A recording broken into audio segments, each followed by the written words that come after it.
welcome to another episode of Restoring the Right Hand. Today, we're going to talk about John Harvey Kellogg, and we're going to break it up into two parts. This is about his development from a health reformer to someone who believed in eugenics. And what's fascinating is it's a bit of a microcosm of what medicine has become, particularly among those who believe in the health message. So you can see how he starts off a certain way and then how he develops over time. And I think it is an important example to ask ourselves, have we ended up just as he did? The same things that tempted him and caused him to walk away from the health message in a certain way, has it also tempted us? But in order for you to make that decision, you have to know a little bit more about John Harvey Kellogg. So let's get into the discussion. So here we are with part one of John Harvey Kellogg, a microcosm of medicine. As you can see, these are pictures of Kellogg as he's went through life. I like the one with him with a parrot. That's always pretty cool. And we start with the end of the man. And John Harvey Kellogg died Tuesday, December 14th, 1943. And this is the Miami Herald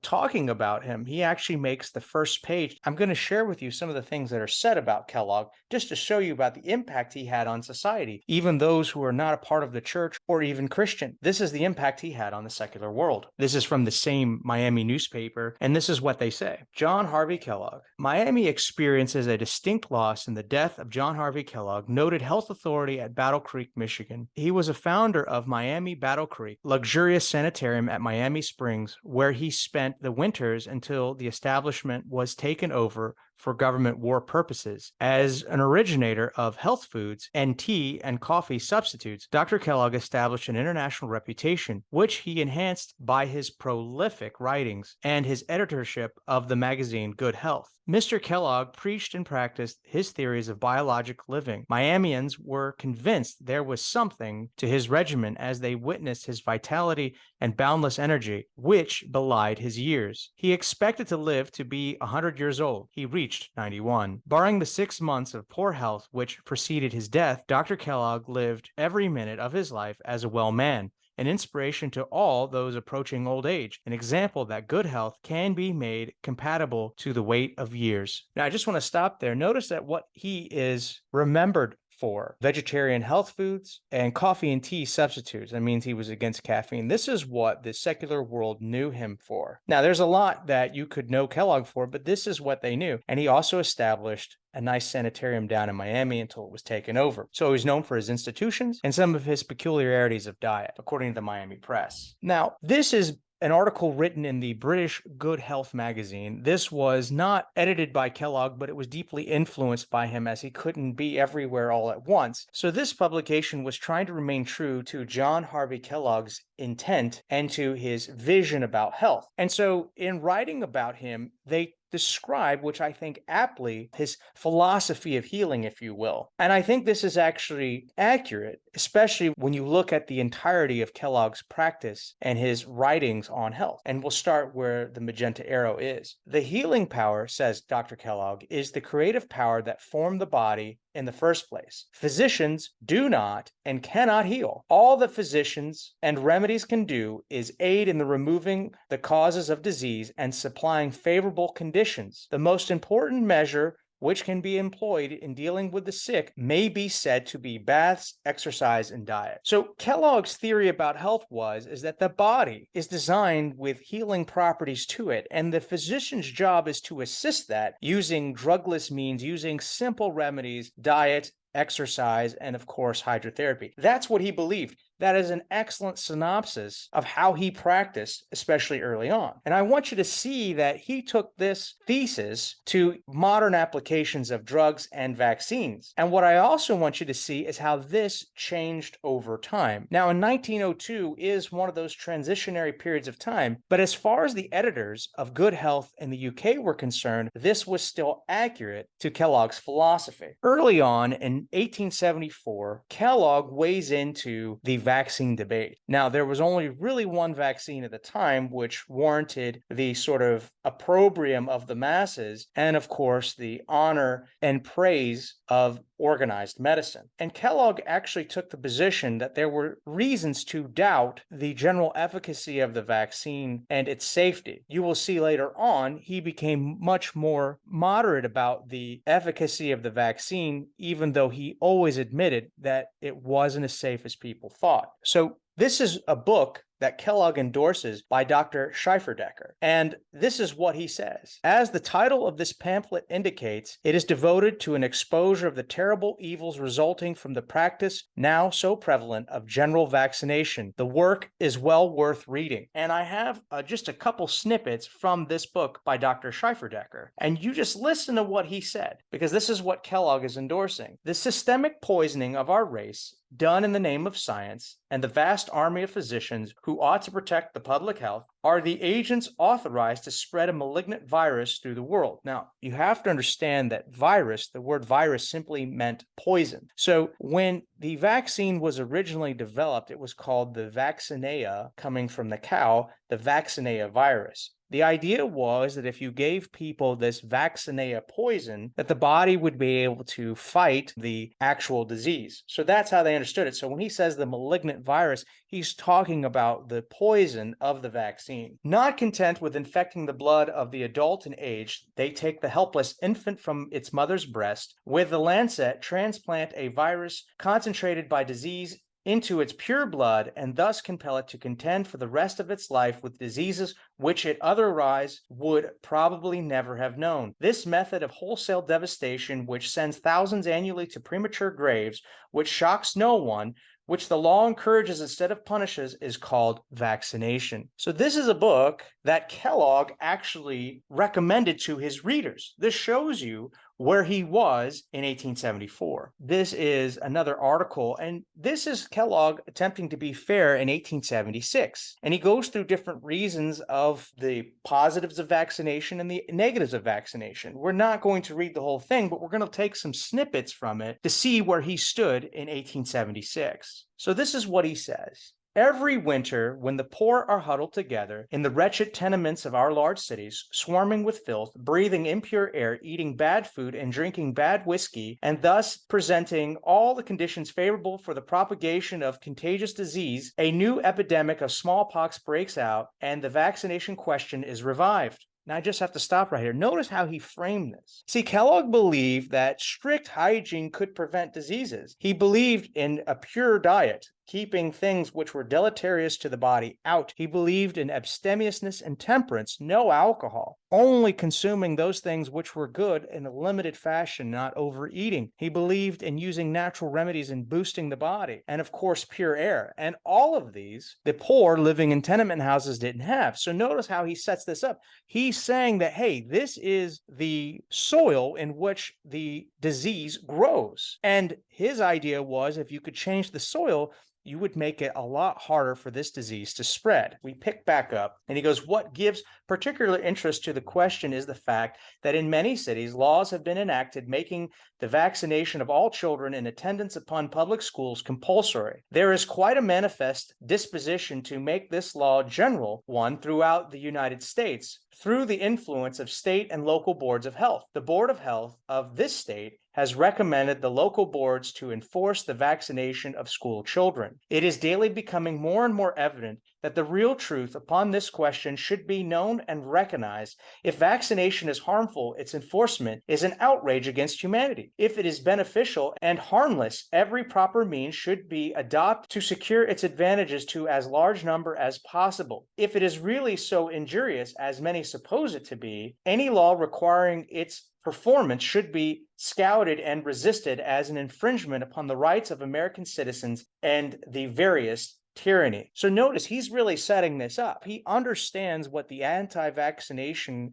public was saying in Great Britain and what some of the anti-vaccination public was saying in the United States. The anti-vaccinationist league in Great Britain was already well developed. It had started in 1853 when the first compulsory laws began in Great Britain. So for nearly 20 years or so, they had become very well organized, and they were publishing all kinds of literature, giving it out to doctors, to parliamentarians, and making their case. And in some instances, whole cities had rejected compulsory vaccination in Great Britain. People were fined, some were imprisoned. And so Kellogg was taking notice of all these things. And as the anti-vaccinationist league began to grow in the United States, Kellogg wanted to investigate this to see which side he should take. Now, what you'll notice is that he's actually very friendly to the anti-vaccinationist league because you will find later on that he disagreed with compulsory vaccination, though he did not think that vaccination was totally useless. So this is how he goes on. Health reformers want to be consistent upon this as well as every other subject. What shall we believe? One says statistics will settle the matter. How do they settle it? A noted surgeon and author once said in our hearing, statistics will prove anything. A more just remark was never made, and it is just as true of the subject under consideration as of surgery, to which the professor applied it. Let us see what statistics prove. 1. Statistics prove that vaccinated persons are less liable to take smallpox than those who have never been vaccinated. 2.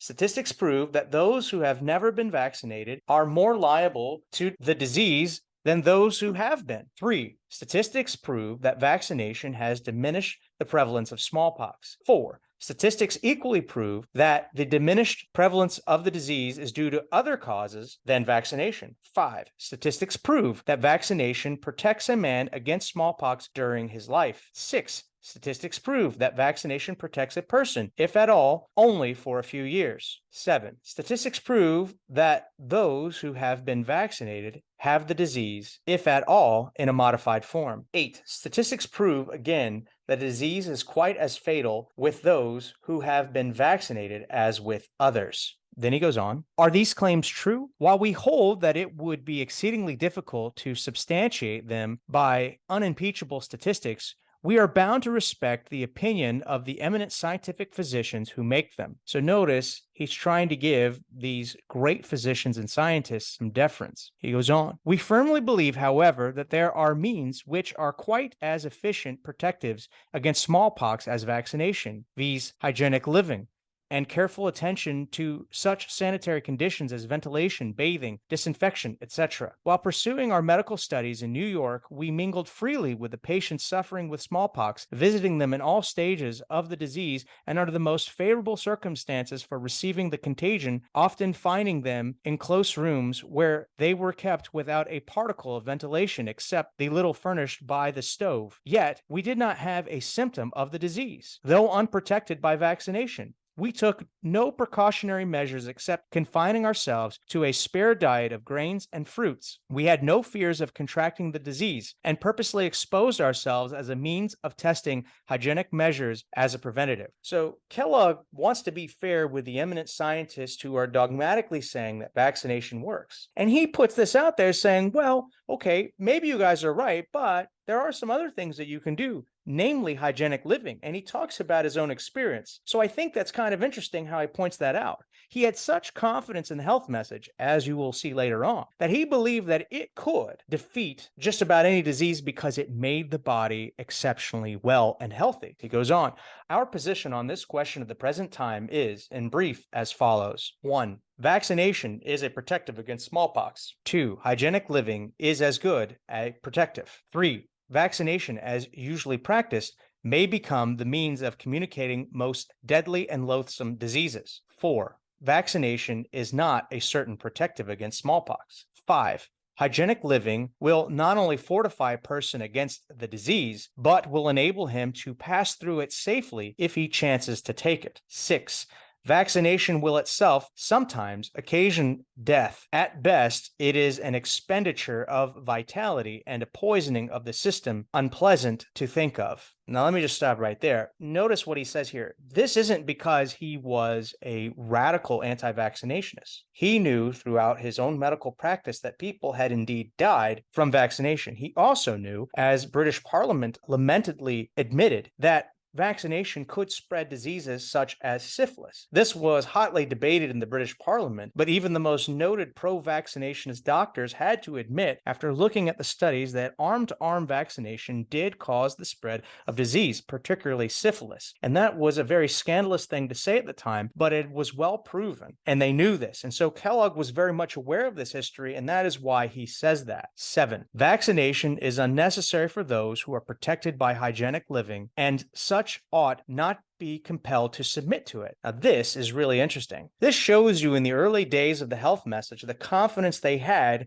in hygienic living. It's kind of interesting that you could see that in Kellogg, and others would have agreed with him, and yet this concept goes away over time. Indeed, it has gone away from those who espouse the health message today. 8. Since the great masses of the poor of our large cities can never be made to conform to the rules of right living, it may be that vaccination is for them the best expedient. 9. If vaccination must be practiced, only the bovine virus should be employed, so that all risk of communicating other diseases may be avoided. The reason why he says that is because of what I had mentioned with arm-to-arm vaccination, where you were taking pus essentially from another human being who was recently vaccinating and transporting that to vaccinate other human beings. And he was very much against that. He felt that that was completely unsanitary and that was a vector for transmitting diseases. And he believed this in 1876. And this was proven right over and over again throughout history. Point 8 is very important because this is something that sticks with Kellogg about the poor. He sort of becomes a big government doctor over this, where he feels like government and benevolent agencies should look after the poor in a more paternalistic manner. This might be an early chink in his armor, which you see later on, and it develops into something else, where it requires heavy-handed tactics of government and rich philanthropic societies trying to do things for the betterment of mankind. But we go on. Here he is in 1877, and again, he talks about smallpox and vaccination. Now, people think, well, gosh, did he write about anything else? He certainly did. But this was an issue. As I said, this was hotly debated. This was being debated in the British Parliament. This was being debated in American cities among the elites, among the lay people, and there were all kinds of battles going on about whether or not people should be compelled to be vaccinated for smallpox. And so Kellogg is trying to navigate these waters and give his opinion about these things through the basis of the health message. So this is what he says here in this article, and here are some snippets. He says this: 1. An individual who has had smallpox is much less often liable to have it a second time, even though thoroughly exposed, than if he had not had it. So here's Kellogg recognizing natural immunity. There was a debate about natural immunity in a more recent pandemic, and people pretended that it didn't exist, but here's Kellogg admitting in 1877 that natural immunity was well established when you had a disease, especially when it came to smallpox. And this would have meant that Kellogg would not have been for anyone getting the smallpox vaccine if they had already been exposed to the virus, considering that you had a much greater protection from natural immunity than you would have from the vaccine. It goes on. Number 2, the vaccine disease, or kindpox, is smallpox modified by passing through the system of a cow. This is very much true. The idea was that if you gave the cow smallpox, which is what they did, they took sores from humans who had smallpox and they ground that up, dried it out, turned it into pus, and then they later smeared that pus all over lacerations in the belly of a calf, and then they allowed that to grow until it became grotesque and pus-filled, and then they scraped all that off, and then they used that milieu of dust, dirt, and whatever they got from the belly of the calf, and they used that to make a vaccine. They would often try to sterilize it using glycerin. And so this was the idea that if you took the virus and you gave it to an animal, the animal's immune system, or however it interacted with it, would modify the virus in such a way that it would be less hazardous to the human being. So that's what he's talking about. And this is really the theory of vaccines until more recently with messenger RNA vaccines and things like that. The theory is that if we can get the virus to pass through a animal host, either through cells or through their body or different organs, and then we harvest it from there, we produce a more inert virus or even particles of the virus that the immune system can recognize to protect us from a wild circulating virus. It's the same theory behind that. And he noticed it even back then in 1877. He goes on, number 3, the changes in the system resulting from vaccination will protect a person against smallpox by reason of it being the same character, though the protection is less perfect than that secured by the disease itself. There he is giving a hat tip to natural immunity. 4, hygienic living is also an excellent protective. It keeps the depurating organs in excellent condition, that the virus of the disease is eliminated in the ordinary ways without the necessity for febrile disturbance. The word deputation, where we get depurating, is the idea of purifying or purification. So the depurating organs would be organs that would purify the blood, purify the body. These would be the organs that were responsible for the immune system. So what he's saying is that hygienic living keeps these organs in an excellent condition, so they're actually able to fight off the virus without you getting very sick. And he even mentions even without the necessity of running a fever. So he believed that if you lived in such a way, your body could fight these things off without you getting the least bit sick or symptomatic. It's a very interesting way to see it. And that's how much confidence he had in hygienic living, which included diet, exercise, fresh air, clean water, trusting God. Those are the things that he believed in quite strongly. 5, neither vaccination nor hygienic living is an absolute protective. The protection influence of vaccination is transient, growing less and less with the increasing remoteness of the application. It would be entirely possible for an individual to take into his system the infecting germs of smallpox, in which numbers that it would be impossible for him to escape the disease, even though his living were in all other respects radically hygienic. Nevertheless, even in such cases, the beneficial results of hygienic living would be seen in mitigating the severity of the disease. So notice he tries to be fair, and he mentions, hey, look, you could be so inundated with smallpox germs that no matter what, you're going to get it. However, even if you're living hygienically and you get sick, you'll still be able to get through it, and it will mitigate the severity of the disease. He also mentions that yes, vaccination can protect, but even that protection is transient. That's kind of interesting because originally Jenner believed in 1796 that if you were vaccinated, that they would give you lifelong protection. However, time proved that this was not the case, and so there had to be vaccination, revaccination, and they would even revaccinate in an outbreak. So this happened all the time because it was known that the vaccine would wear out, but no one knew exactly how long it took. Smallpox seems to move cyclically. Also, no one's exactly sure how often they might have attained herd immunity through people getting it naturally. No one knows. They didn't have the accuracy of keeping data back then. And so we don't know how many people actually died from the shot. We don't know how many cases were prevented. We don't know because there were also other things that helped keep smallpox down, namely improved sanitation, hygiene, and improved diets, which is something that Kellogg certainly supported. Also, the use of quarantine was helpful as well. So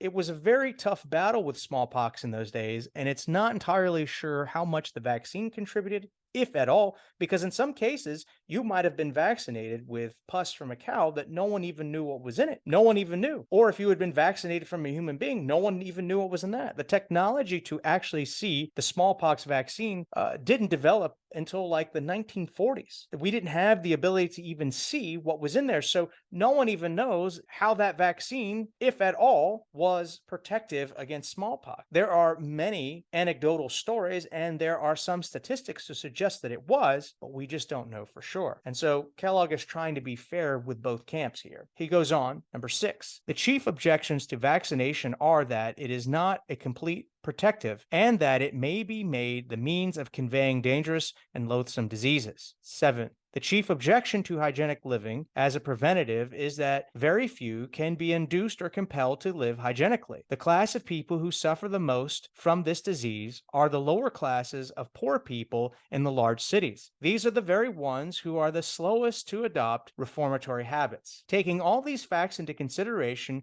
we are of the opinion that there are circumstances under which vaccination is the lesser of two evils. But it is better to always employ the bovine virus, that is, that which has come directly from the cow or calf and has not been humanized. Then he goes on and he says, we do not wish to be understood as advocating vaccination. We only admit to the possibility of its utility as a protective means among people whose dietetic and other habits cannot be controlled. Personally, we should never think of resorting to it. We have found rigid hygienic living a perfect protection while visiting the most aggravated cases of the disease in New York, not suffering the slightest symptom of it, though frequently and thoroughly exposed. So notice Kellogg is trying to be very fair with his assessment of vaccination. He is not entirely on the side of the anti-vaccinationists, and he's certainly not on the side of the pro-vaccinationists. He's really trying to stay in the middle of the road while standing firm on the health message. That was the hill he was willing to die on. So this is where Kellogg wants to live, and this is what he wants to promote. And so he's trying to give some credence to the vaccine, and he's also trying to give credence to those who believe that it's dangerous and worthless. So Kellogg is definitely wanting to be balanced while not promoting the vaccine itself. However, one of the things that Kellogg was certainly in favor of was not having compulsory vaccination laws. He did not see that to be very helpful at all. Later on in life, he actually supports them and other heavy-handed government measures, but we'll get into that later. But what you see here is an article that is not written by him, but that he willingly published in 1880. And this article was written by William Gibson Ward, who was a member of the Anti-Vaccinationist League in Great Britain. Listen to what he says about vaccination and how it was being practiced in Great Britain. And Kellogg puts this in here because he really did feel that these laws could be abused and be the greatest threat to liberty and health. So this is what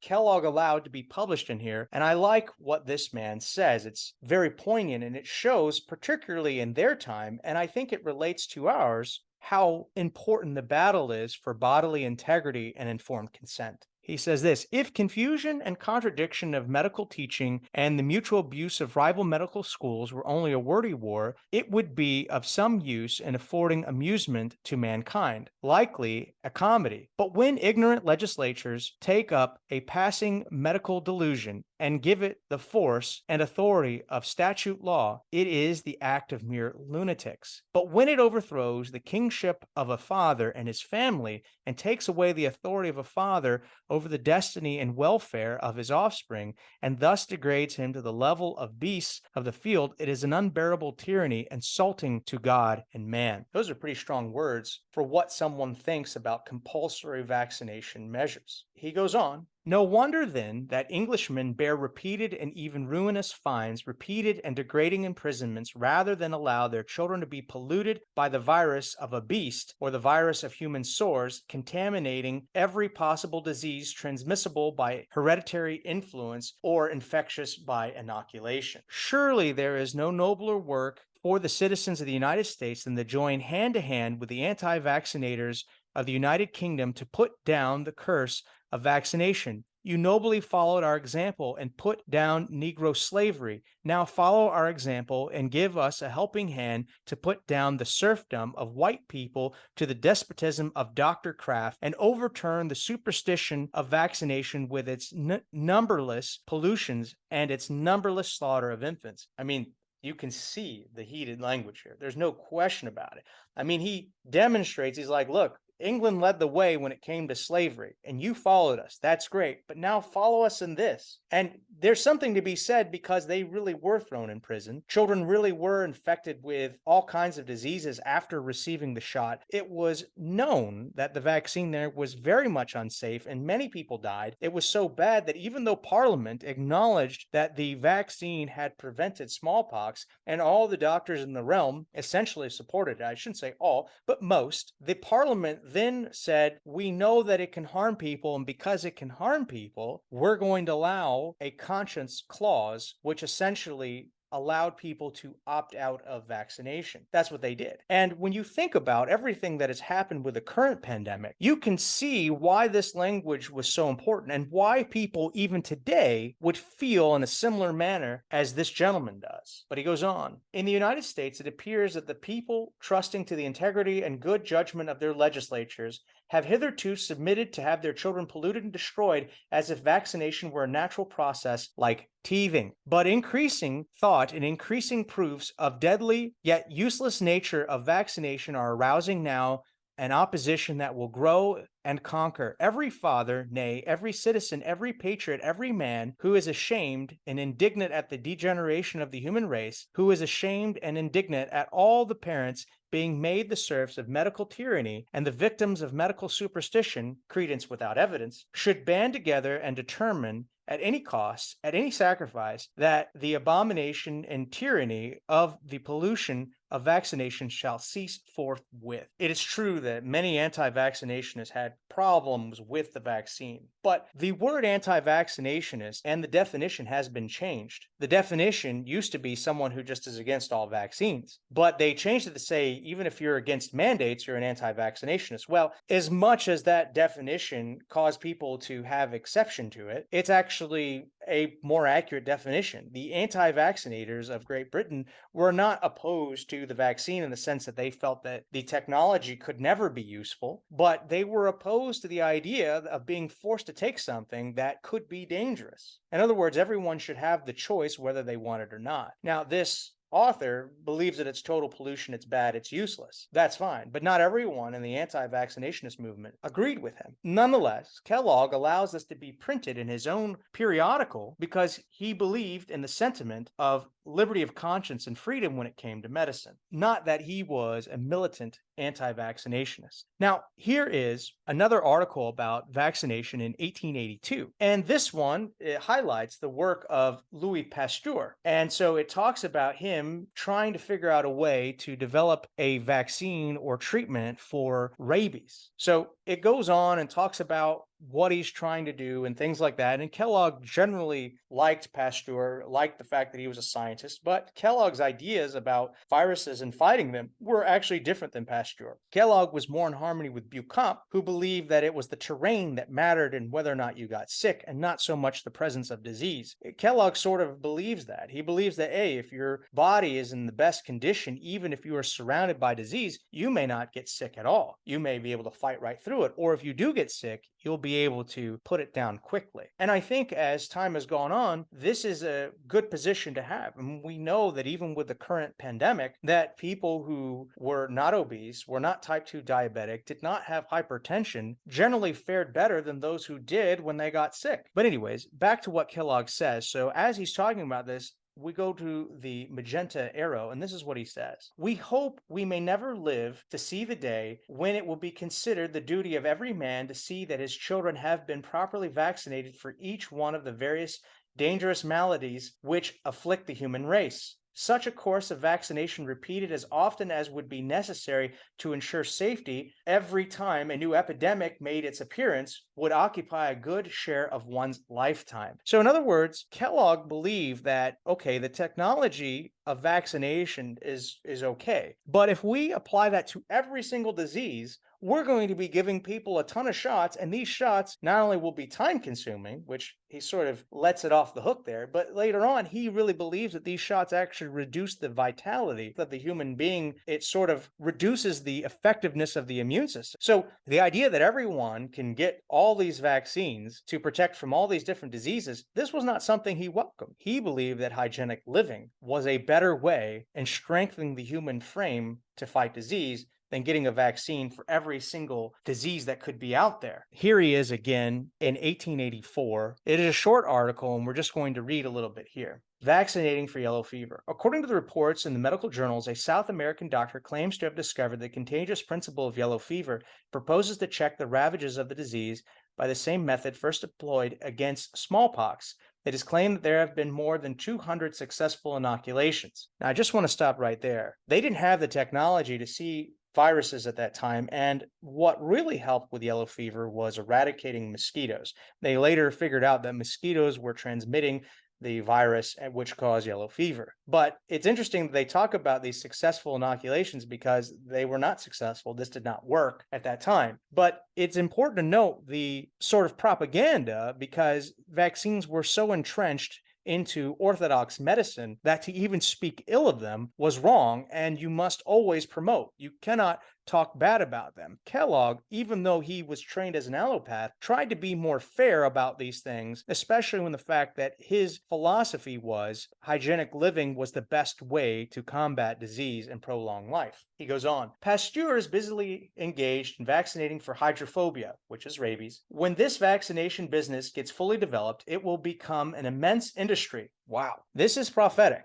Not that Kellogg was a prophet. He's writing this in 1884. He could see the amount of money and influence that was going to be made if this were all true. And yet, he's not for it. But it's interesting, he could see it. Listen to what he says here because it sounds prophetic. He goes on, when this vaccination business gets fully developed, it will become an immense industry. Every town will have its public vaccinators and vaccinatory, and it will become fashionable for people to spend a considerable portion of their early years in taking special courses in vaccination. When the thing gets well underway, it is barely possible that some old fogey will raise the query whether the remedies may not be as bad or worse than the diseases they are supposed to cure. He's saying that in the future, he can see that this vaccine industry will become so strong that everyone will be immersed in giving vaccines as a means of fighting disease. And he's talking about in medical education, there will be people who are vaccinologists, vaccinators, and all this other stuff. And he says, while the show goes on about vaccines, there may be some old timer who comes about to question all of this, to say, is this really the way? Listen to how he poses the scenario. When the thing gets well underway, it is barely possible that some old fogey will raise the query whether the remedies may not be as bad or worse than the diseases they are supposed to cure. Now, what's interesting about this is that Kellogg is letting you know that he understands there is a trade with every vaccine. Even if the vaccine is effective against whatever it's trying to protect you from, he knows that there is a bargain to be had, that you're going to lose something that either diminishes vitality or it confuses the immune system or it comes with side effects. He knows that. And so he's giving a scenario that maybe some old timers are going to be like, hey, I know that we're vaccinating for all this stuff, but could it be possible that the prevention is worse than the disease itself? But anyways, listen to what he says. But every scientific sanitary will cry, put him out. And if public sentiment is sufficiently advanced, he will probably be arrested as a nuisance and an enemy to public health unless he mildly submits to allow his body to be infected with the virus of kindpox, the attenuated germs of diphtheria, the contagion virus of typhoid fever, and the modified poison of hydrophobia. Will such a day really come? Wow, he's actually correct. In other words, if someone says, hey, I don't think we should be doing this, they get ostracized from society, they get censored, and unless they submit to all this, they can be put out of society. So it's fascinating that he would say this in 1884, seeing all these developments come down the pipe. What's sad about this, deeply sad, is that he becomes the very thing that he was warning about. Very sad. Here he is talking about cholera vaccination. The inoculations of well persons with cholera germs, which has been suggested by Dr. Ferron and has been practiced in Spain to some extent, seems to meet with but little favor. According to recent report, numerous causes of gangrene have resulted from the operation requiring amputation of the arm, the part inoculated. The best mode of avoiding cholera is to keep the premises free from filth and look carefully after the water supply. Well, it's amazing he's saying this before people started making sure that there was clean water, either by using chlorine or going to springs or making sure the pipes were clean. He was well ahead of his time, and this is in 1885. And you could imagine that they didn't know what they were doing when it came to cholera. So when they were taking the bacteria that causes cholera and they were shooting into people's arm, they were causing problems. Again, people don't realize that in these early days of vaccines, people didn't know what they were doing. They didn't understand microbiology like we do today. And I'm not saying that we have it all figured out today either. Clearly, there's some gaps in knowledge. The immune system is far more complex than we've ever imagined, and microbes and their interaction between human beings is actually much more delicate and much more elegant than we ever imagined, considering we didn't even understand a microbiome for many years, and how important it is to not only the protection of the human species from diseases, but how essential it is to digestion and to our immune system. We go on to the next one. Here is Dr. Kellogg in 1890. This is what he says. The state legislature of New York is considering the propriety of passing compulsory vaccination law. This is a matter which ought not to be entered upon too hastily by legislatures. A law of this sort may be easily abused. It's very interesting that he says this back in 1890. He was not for compulsory vaccination. Here is Kellogg in his journal, The Laboratory of Hygiene, which he published with another medical doctor, and he would talk about different things with vaccination. And one of the things that he did is that he developed his own vaccine. He knew that people were getting vaccinated. He himself apparently never got vaccinated, but he knew that people would, and mostly because he knew that poor people wouldn't live the hygienic way that he thought was best to preventing disease. So in 1891, he and this other physician decided to make their own vaccine. And what he wanted to do was make sure that it was aseptic, that it was free from other pathogens. So he goes through this story about what vaccination does and how they would test it and all this other stuff. Ironically, this enterprise was later abandoned by him, and I'm not sure why. I couldn't find anything of why he stopped it. I would assume that it wasn't as effective as he thought it would be or as safe, even though he was attempting to make it as safe as possible. So this is what he says in the red box. A mulatto vaccinated with commercial products supposed to be safe had local septicemia of a very severe and painful type. Constant cold packing reduced it after 2 days. Close attention, a coccyx of bacillus existed in the sanus secretion of the angry deep ulcer that took place at the seat of the pustule. Both these microbes were accidentally lost before any inoculation. So what he's saying is that a young man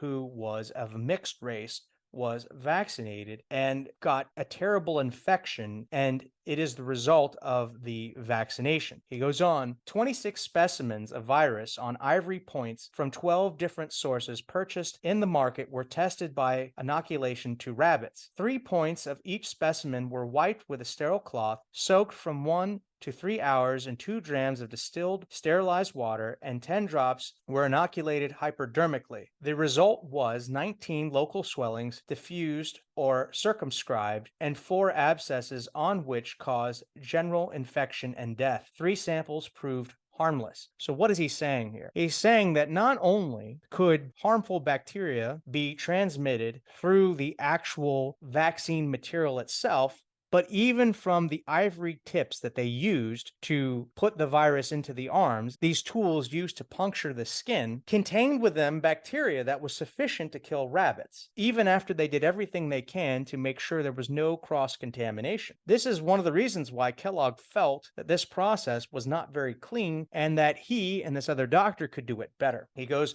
microscopic analysis of the material inoculated revealed a degree of purity or impurity in a ratio with symptoms observed. The points offering the smallest number of septic germs produced the slightest lesions, and vice versa. This is what he sort of gathered from all of his studies. And I'm just going to go over some of the bullet points that he had after doing this examination about vaccination and its ability to transmit disease itself. This is what he says. Point A. Most of commercial vaccines are more or less impure, bacteriologically speaking. B. Much of it is dangerously contaminated with pathogenic germs. C. Crust, scabs, and cones are very impure and wholly unfit for vaccination of human beings. So you have to understand that they would take crust from someone who had smallpox and they would grind it into a powder, scabs as well, and then they would put that in glycerin, and then they would dip these ivory points in there and then put that into your arm after scratching it a few times. That was arm-to-arm vaccination. And he's saying that is completely bad.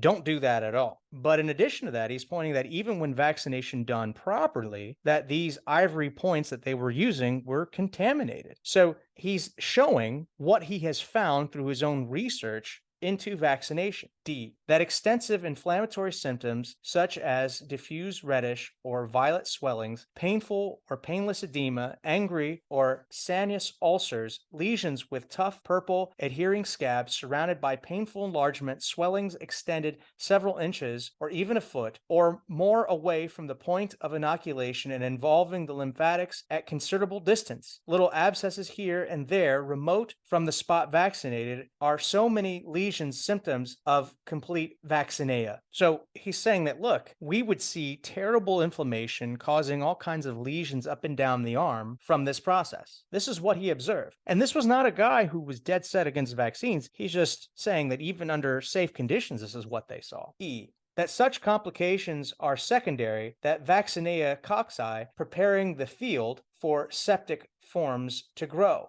In other words, he believed that if you did this, you opened up the body to get infected by other things. F, that frequently the foreign germs destroy the vaccinia growth in the inoculated spot before the latter has produced its effects and the patient is left unprotected and may be vaccinated again successfully or take smallpox. So he's even saying that sometimes this other bacteria, these other infections that you would get would make it so the vaccine would be of no use to you. That's what he was saying. G, that foreign germs found associated with vaccinia cocci are not necessary to produce the true, simple vaccinia pustule. In those days, they felt that if you had proper vaccination, you should develop this standardized pustule and a scar afterwards.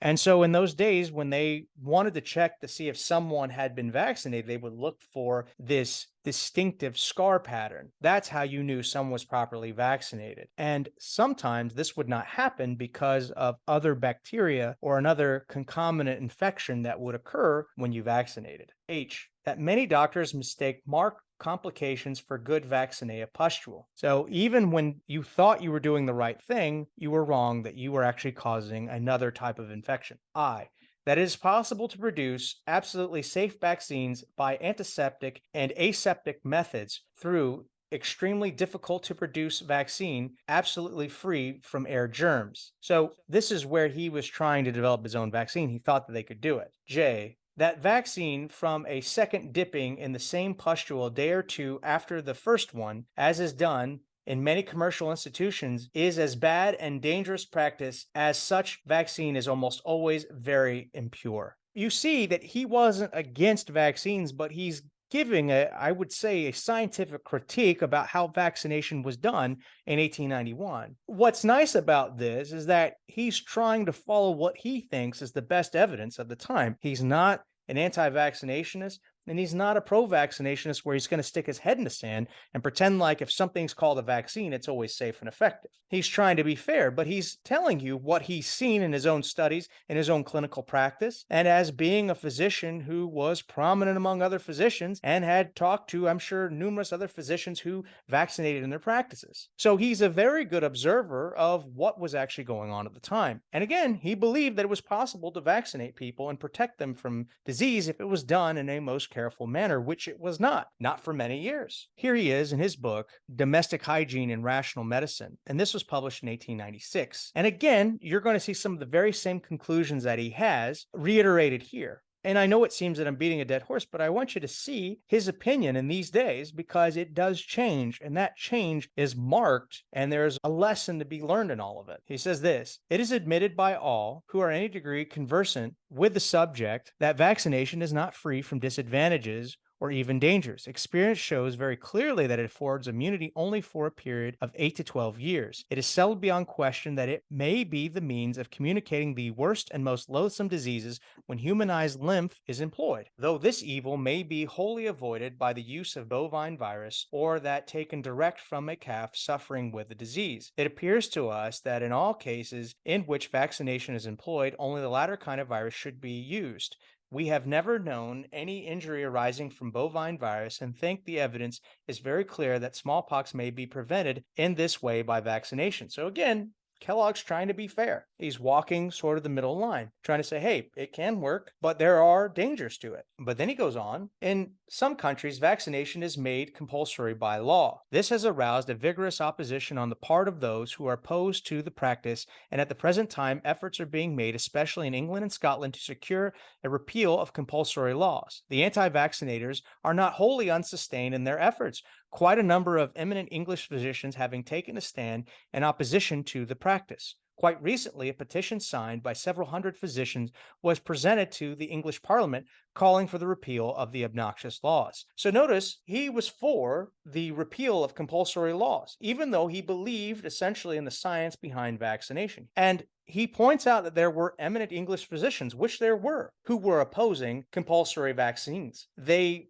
believed that there were better ways to fight the virus, and they believed that the vaccine, which was commonly given, was dangerous. But notice what he says here. And again, here's Kellogg wanting to be balanced. It is probable that the benefits of vaccination on the one hand, and on the other, its evils, have been considerably exaggerated. It may be considered as thoroughly settled, however, that vaccination with human virus, that is, with scabs or matter taken from the sore produced in persons by vaccination, should be entirely discarded, and that the bovine virus alone, if any, should be employed. Again, Kellogg is persuaded by his own evidence of what he thinks, and you can see him wanting to be fair. Here's Kellogg asked in the Review and Herald, which is not his own publication, but he's asked in this Seventh-day Adventist publication, the flagship of all the publications at that time. And here he is writing in 1896. He's asked the question, is vaccination a good or bad practice? Notice what he says. Answer, vaccination with pure bovine virus is a good practice. Vaccination with human blood is not a good practice because it is not so pure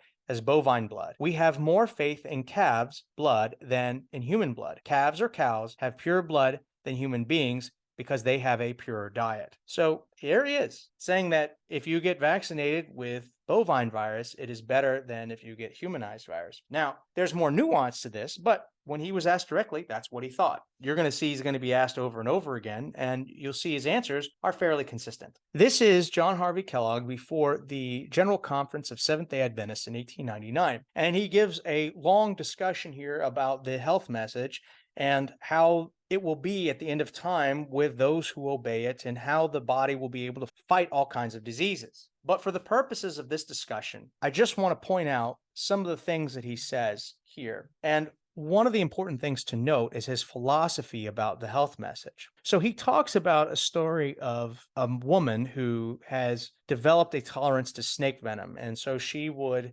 antagonize a snake. It would bite her and inject her full of venom. And she would say, hey, look, notice I don't get sick. Nothing happens to me. And if you had allowed the same snake to bite a rat or some other creature, it would die. And she says, see, nothing has happened.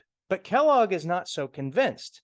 He says it's like a boy who takes up smoking tobacco. At first, he coughs and gets sick. After a while, his body develops a tolerance. And the boy could say, hey, smoking doesn't do me any harm. But Kellogg goes in and he says, yes, it does. The whole time it's doing you harm. Just because your body tolerates it doesn't mean it isn't harming you. And then he goes on to talk about how this relates to vaccines. He goes, it has been said by Dr. Lancaster of London that the time will come when a young man taking a course in a medical school would be, before he finished, be vaccinated for all diseases that were prevalent in the country. I do not think there would be very much left of that man after he had gone through all that. Now, why is he saying that? Because like tobacco and like snake venom, they're poisonous to the body. You can develop a tolerance to it, but you're losing something. That's his thought. If you're just trying to fight disease by being poisoned, you're going to lose something. There is a bargain to be had. Whatever you may gain by habituating to poison, you are losing in the robustness of your immune system and perhaps with longevity. And notice he goes on, it has been proved that when a man has had smallpox, he is more subject to consumption than before, consumption being tuberculosis. Now, when he says smallpox, he's talking about the vaccine. In other words, that when you get the vaccine, your immune system appears to be weaker and you are more susceptible to other disease. That's what he's saying. Now, listen to what he says about vaccines. This is a guy who believed that vaccinating with a bovine-derived preparation was good. This is one who believed it and developed his own vaccine at one time. This method of fighting disease with disease is the human way of meeting disease, just as we fight fire with fire. But God has given us a truth, that it has power to lift man above the power of disease. He has given us principles which, if we obey and follow, will change our bodies so that we shall not have to be vaccinated, that will lift the body above the power of disease and above the power of sin, for sin and disease go along together. Disease is the consequence of sin, and sin induces moral disease. You see, Kellogg's idea was that just as the gospel lifts the man above the power of sin, so could the health message lift man above the power of disease, because the gospel and the health message in Kellogg's mind went together. That's why in part of the 8 laws of health, one of them is trusting in God. And so Kellogg believed that if we stuck to this, we could fight disease quite well without having to make a trade of vitality, even if he believed that vaccination would work. This is impressive. He was saying this in 1899 before the General Conference, and most of the people there were quite impressed. No one stood up and called him an anti-vaccinationist and told him to leave and said he didn't represent the church. That didn't happen. But after this point, Kellogg starts to go a little sideways with his theology and starts to espouse things that we would find unbiblical. But notice, even in the midst of him growing in apostasy, you still find he's holding strong to some of these truths. So here he is again in 1899, and he's asked a question about smallpox. Is a smallpox scare in the neighborhood? And ask if we believe in vaccination. This is what he says. Statistics show without a doubt that vaccination is a protection against smallpox and that it has reduced its mortality to a minimum. Great care should be taken to have a pure vaccine that is prepared by Park Davis and Company of Detroit, Michigan is very good. Now, a person in perfect health with all the natural resistive powers at their highest is doubtless proof against smallpox as well as other diseases. So again, Kellogg didn't change his opinion. He really did believe that adhering to the health message was better and it was effective, even though he accepted the technology of vaccination. Here is Kellogg in the magazine called Present Truth, and this was published in London in 1901. Vaccination, in the case of infectious disease, generally produces perfect immunity for a time at least. One who has had measles is not likely to have it again. He may have scarlet fever, but he does not have measles. The man who has had smallpox may at least congratulate himself that he will not have it again. Vaccination is sort of a modified smallpox. A person who has had kindpox induced by vaccination does not usually contract smallpox, or if he does, it is in a modified form. So notice Kellogg again is recognizing natural immunity. He goes on. It was formerly practiced by what was called arm-to-arm method. The scab was taken from the arm of a child who had been vaccinated. A little portion of the scab was dissolved in water and the skin removed, and the patient thus inoculated with the disease. Unfortunately, by this method of vaccination, the patient was often vaccinated with more than one kind of virus. He sometimes was poisoned with tuberculosis and sometimes with other blood disorders of a very grave character. His health and happiness were sometimes wrecked for life. A doctor from India told me that at one time he saw 15 persons who had contracted leprosy in that way. In India, at the present time, arm-to-arm method of vaccination is still practiced, and the native doctors employed by the government to perform it are not always careful to select a pure virus. But the worst feature of this method of vaccination was the blood poisoning which nearly always resulted. The red swelling about the point of vaccination was evidence of blood poisoning, as were also the fever and the nausea. The swelling of the wound and the enlargement of the glands meant blood poisoning. Even now, in many parts of the country, the person who is vaccinated finds his arm swelling, becomes very ill, and hence congratulates himself that his vaccination works well. But, as Oliver Wendell Holmes said of certain kinds of medicine, it works, not wisely, but too well. This is blood poisoning with pus germs, not with the vaccination germs proper, but with pus germs which have been present in the open sore from which the vaccine was obtained. But care has been taken to improve the method of vaccination to such an extent that at the present time vaccine may be obtained and prepared from glycerin free from germs so that one may be vaccinated with nothing but kindpox. If it were absolutely necessary that everybody should be vaccinated, it would be necessary to repeat the operation every 3 or 4 years, for vaccination is not reliable longer than that, and not really certain that it can be depended upon for more than the present occasion. So if you are going to be vaccinated, you must do so every time you are exposed to smallpox. Again, Kellogg really does believe in natural immunity, and I like what he says here. It is interesting that back in 1896, in his book, Domestic Hygiene and Rational Medicine, that Kellogg in his book actually says the vaccine affords immunity only for a period of 8 to 12 years. Notice that 5 years later, in Present Truth, he admits that vaccination is only good for 3 or 4 years. This is something you find throughout the literature of this time. It goes from lifetime to decades to 3 or 4 years, and some even argue 6 months. This is kind of interesting because I think people were saying that certain vaccines were going to give you immunity and we could get back to normal. And then it became, well, they're 97% effective, 95, 80, 75, and then it got down to, well, you need to get your boosters. Then it came to 3 to 4 boosters. Notice how the efficacy keeps going down and the answer is to keep getting the shot. And Kellogg admits that if you're going to go the route of artificial immunity, this is what you have to do. Even back then. Today, it's probably a little bit different story. But it's interesting that he was documenting how the efficacy rates were diminishing the more they studied this issue extensively. Here is Kellogg's publication in Good Health in 1902. There's a physician who writes in it, Dr. Frederick Rossiter, and he has his own ideas about how to fight smallpox. Now, Kellogg allows this article to get in here, but I want you to see the difference between this medical doctor, who is sort of friendly with what Kellogg thinks about health, but not exactly on the same page. I want you to see the differences between him, Dr. Rossiter, and Kellogg. So in the blue, this is what Dr. Rossiter says about smallpox and its treatment. When an epidemic of smallpox appears in any neighborhood, those who have not been vaccinated within 2 or 3 years should be vaccinated at once. To sanitary reform as well as to vaccination is due the credit for stamping out the terrible epidemics of this disease. Infants 3 months old may be safely vaccinated according to the best authority. Vaccination is useless 3 to 4 days after exposure to the disease.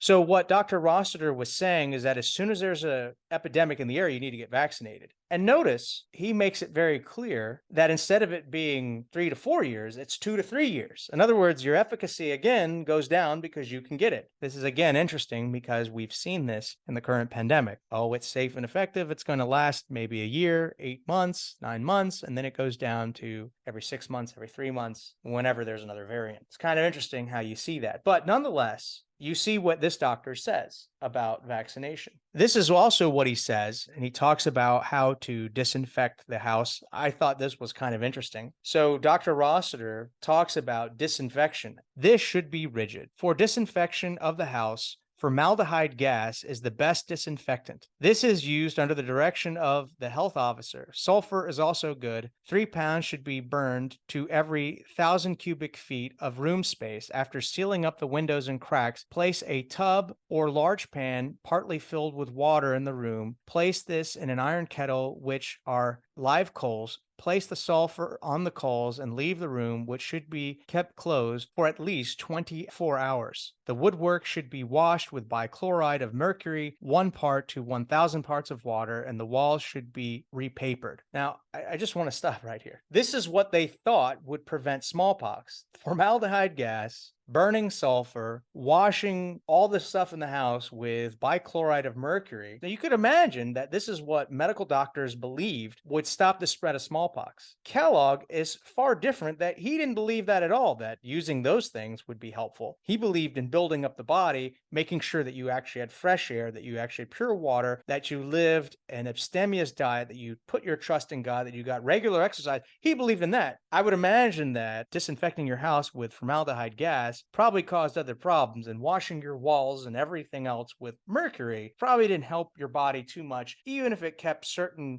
bacteria and viruses out of your house that would have lived on the walls. I think it would have caused other problems. Now listen to what Kellogg says. In the same publication, Danger in Vaccination, probably vaccination is looked upon by the majority of people as a very trifling matter, but that it may become dangerous is evidenced by the death of 7 out of 9 children vaccinated in New Jersey town, the cause of death being tetanus. So again, this is probably with the bovine virus, and he knew that this too could cause problems. There are other examples of how children got tetanus infections from regular vaccines. But notice what he's saying here. Whether the tetanus was derived from the vaccine or the skins of its victims is not known, and probably never will be. Vaccination is at best the inoculation of the body with toxic elements. Unless nicest care is taken in the preparation of the vaccine material and its application, blood poisoning may occur in any case. Vaccine points are often infected with germs capable of producing the most dangerous forms of blood poisoning. vaccine, and not infrequently the operation of vaccination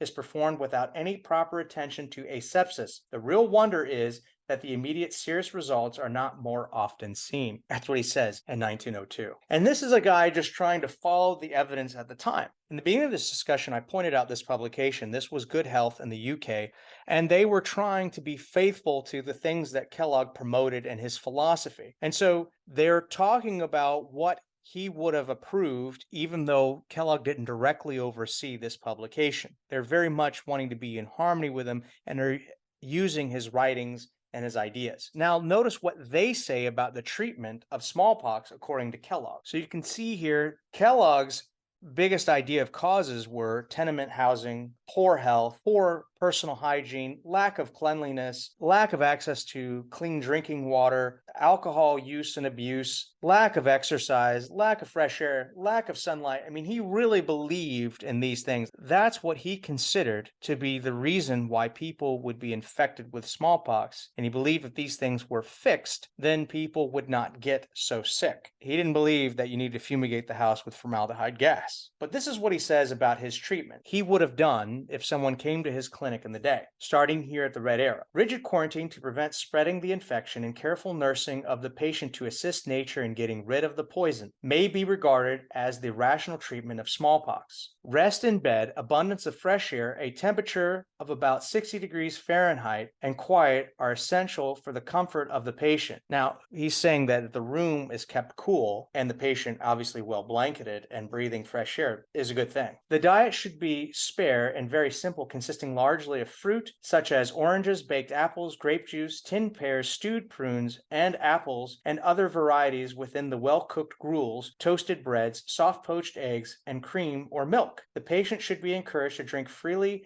of water, homemade lemonade, fruit juices, and barley or oatmeal water. Cleanse the bowels with warm water enema daily if necessary. Kellogg was very big on making sure the bowels were moving properly because he believed that having that ability to eliminate waste was essential to getting well. But the idea of homemade lemonade was essentially squeezing lemon into water and drinking it. And barley and oatmeal water was just like making a tea of barley or oatmeal, boiling water and drinking that, which is loaded in B vitamins and would have helped improve your nutrition status, along with consuming oranges and apples. Apples have quercetin, oranges have obviously vitamin C and bioflavonoids, which would have helped as well. So that's the basis. Plenty of rest, keeping the room cool, and a very simple diet.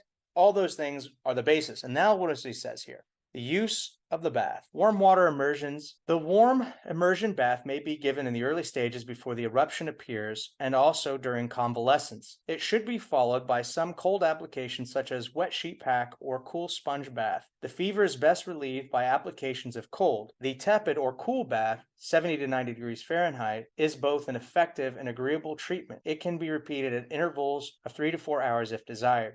If you had fevers, one of the things they did is that they would lower your fever by not necessarily immersing you in ice water, but by putting you in water that was just a few degrees colder than your temperatures. They would start you off at maybe 95 degrees, 94 degrees, and then just keep working it down until things were better. And then they could put you in the colder bath to then boost the immune system, which would have been 70 degrees. It can be repeated at intervals of 3 to 4 hours if desired. If preferred, a cold pack may be administered instead of a bath. Towels wrung out in cold or ice water applied to various parts of the body are also useful and often afford great relief from the intense burning. Professor Osler of Baltimore says that these measures are much preferable in smallpox to the administration of medicinal antipyretics. In other words, instead of giving people a bunch of drugs which were supposed to subvert the fever, using cold packs to absorb a lot of the heat and help the body to manage its immune system better was a beneficial strategy than giving the heavy doses of mercury and other drugs that would have just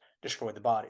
Nausea and vomiting may be relieved by sipping hot water or by taking pellets of ice or by applying an ice bag over the stomach. While scaling is going on, shampoo baths should be given twice daily, followed by an inunction of carbonated Vaseline. Bathe the eyes with boric acid solution and keep the mouth clean by the use of some mild antiseptic, which probably would have been wiping the eyes with some sort of solution, not the eyes itself, but around the eyelids, and the idea of using Vaseline so the skin does not chafe and break. And now he goes on to the prevention. Prevention of smallpox. This consists of perfect sanitation, careful attention to hygiene, and obedience to the laws of health. Cultivate health by fortifying the body against disease. If people believed as their Maker intended in a beautiful garden with the birds and flowers in the fresh air and balmy sunshine, using plain food and drinking pure water, free from worry and anxiety, smallpox and similar diseases would soon disappear. Notice his thesis is that if we can replicate the environment in Eden, then we have the advantage in fighting diseases. That's what he was always wanting to do. He knew that that was impossible on this side of eternity, but he believed that if you could do this as a physician, you could fight most disease. And this is what he says.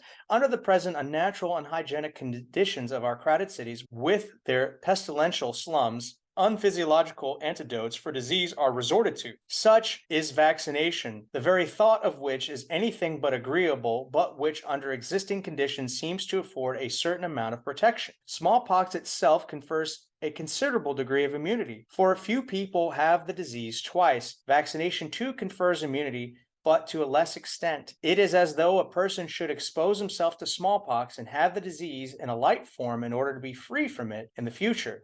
The principle is the same, the only difference being in degree. Vaccination is not without disadvantages and dangers. Even though the best bovine virus obtainable is used, infection of the wound from other causes may take place. The sore should be kept clean and carefully protected from infection. Statistics show that vaccination, if properly carried out and frequently repeated, affords a certain amount of protection, for vaccinated persons as a class are less likely to take the disease, and when they do have the smallpox, get off easier than the unvaccinated. Again, Kellogg being fair, but what was the primary focus? Trying to recreate the Edenic conditions. And he's very clear that also there is a trade-off with the vaccination. You have to get it all the time, and there are some dangers to it. Here is Kellogg being asked in 1903. And again, this is Kellogg starting to apostatize from the church. So Kellogg is asked a question about preventing disease and fighting disease, and this is what he says. Drugs should be used as sparingly as possible. They are only useful when necessary. Vaccination is not an ideal method of preventing smallpox, but if one must have either vaccine disease or smallpox, vaccine disease is certainly preferable. So you see a change. In the other one, he felt that you could have natural immunity, particularly if you followed the health message, smallpox wouldn't do much to you. But here, he kind of says, well, if you have to choose one, maybe you would choose the vaccine. However, he's telling you that it's not an ideal method. It's not good, and that living above it is still better. This is again Kellogg in 1903, and he's going to talk about an article by Mr. William Tebb. And Mr. William Tebb is a noted anti-vaccinationist. He was editor of a number of anti-vaccinationist journals, and Kellogg was familiar with him. He was familiar with most of the leaders of the natural health community, which many of them were anti-vaccinationists. So Kellogg was often very familiar with their opinions. This is what he says. We have received from the author, Mr. W. Tebb, a copy of this work published by Swan, Sonnenschein and Company, London. The subject is a timely one, and the author's investigations carried on during a period of over 20 years in which he has traveled very extensively in all parts of the world are certainly worthy of careful study. Leprosy is increasing. Of this fact, there can be no denial. Mr. Tebb has come to the conclusion, and he brings to the support of his theory a very respectable body of evidence that the recrudescence of leprosy is mainly due to compulsory vaccination. Recrudescence means renewal or a new outbreak after inactivity. That the recrudescence of leprosy is mainly due to compulsory vaccination. Of course, it is generally agreed that arm-to-arm vaccination as practiced in India and some other countries is capable of producing much harm and could, according to the best authorities, communicate such disease as leprosy. But it is somewhat difficult to conceive of such effects being produced by calf lymph ordinarily used in vaccination. However, the subject is of a sufficient importance to justify the most painstaking and thorough investigation, and Mr. Tebb's book is a worthy endeavor to solve a problem which is bound to come even more to the front in the near future. So even though Kellogg believed that the bovine-derived vaccine for smallpox was generally safe, he was willing to examine Mr. Tebb's claims about this. And because it was so concerning to him, he's like, well, it is possible and it should be investigated. So even in 1903, he's willing to admit that even the vaccine that he thought was the safest, which is the bovine-derived smallpox vaccine, still could actually have problems with it and cause the spread of leprosy, which you see in India. To be clear, Kellogg was convinced that arm-to-arm vaccination, a procedure which he consistently condemned over the decades, would be a likely cause for the spread of leprosy in India. Summing up the evidence of Dr. Kellogg when he took over the editorialship of the Health Reformer, which later became Good Health, and began to write and took over the Battle Creek Sanitarium from 1874 unto 1903 to 1905, is best expressed by Richard Schwartz. Dr. Richard Schwartz, who did his dissertation on John Harvey Kellogg, has this to say about Kellogg's opinion on vaccines. He says, Kellogg's position on vaccination was similar to his attitude towards drugs. At first, completely opposed to vaccination because he believed it lowered a person's vitality and resistance to disease, he later conceded that it might have value for those who refused to follow correct health habits. Believing that strict adherence to biological living would provide sufficient protection against smallpox, he refused to let himself be vaccinated. So this kind of sums up where he stood. He sometimes supported the theory of vaccination, but he always seemed to believe that hygienic and healthful living, even as he's walking away from the church, was the right way to go. What you'll see in part 2 is how his views begin to change as he gets further away from Christianity and delves into some other topics, which I would say stained his career even more than him just walking away from the faith that he was originally baptized in. So thank you for tuning in. I hope that you enjoyed this presentation, and I look forward to sharing with you part 2 of this series on Kellogg, a microcosm of modern medicine. Thank you.